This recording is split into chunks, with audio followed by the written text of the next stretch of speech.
Greetings, comrades and colleagues. Heather asked me to talk just a little bit about how I've been incorporating OER and the Blackboard AI and some different things like that into my music appreciation course over here in the Fine Arts Department. One of the things that I've been doing is trying to pull from a variety of sources. So what I've done here is pulled up the student view for my music appreciation course. The first module, critical thinking and what is music, is probably where I really started getting into the OER and pulling from other sources. Not only am I using a chapter out of an online book, but I'm also pulling from individuals like Carl Polnack and Aaron Copland and Daniel Barenboim and Wynton Marsalis, and trying to get students to hear the words of these musicians and how music affects them.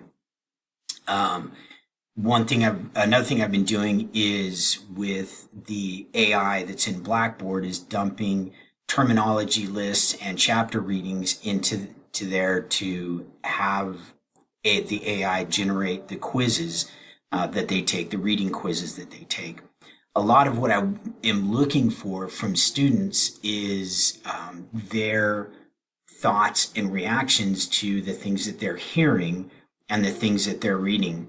So, for example, a graduation talk by Glenn Gould that he gave, I asked them to go through and read that and to say, okay, what is it that you're taking from this particular speech, and how does it pertain to music, and how does it pertain to you?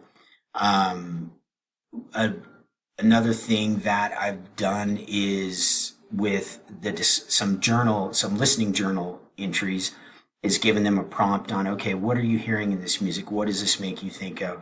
And I realize this is more of a subjective type response that I'm looking for, but it's the way that I want the students to interact with the class and with the music, the way that they would understand it. One particular response that I've used for their listening journal, and will flat out tell you, there's that saying, good artists borrow, great artists steal. So I stole this journal prompt from Debbie Gelber here in the Fine Arts Department.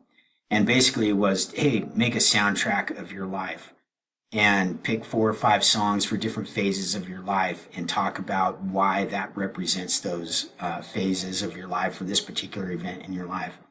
And it's been really great because I've had a few students who have really gone through this cathartic process where they've talked about these deeply emotional, sometimes traumatic experiences, but how this certain piece of music helped them to get through that. And I think that's super valuable for the students to understand how music affects us emotionally and how it can help us, because that's what music's written for, right?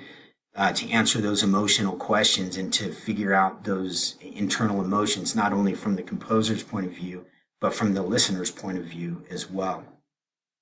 One thing that I have noticed in going completely to an OER for this last year, and especially this past spring semester, is that I had the highest pass rate for my class with the spring semester that we just had.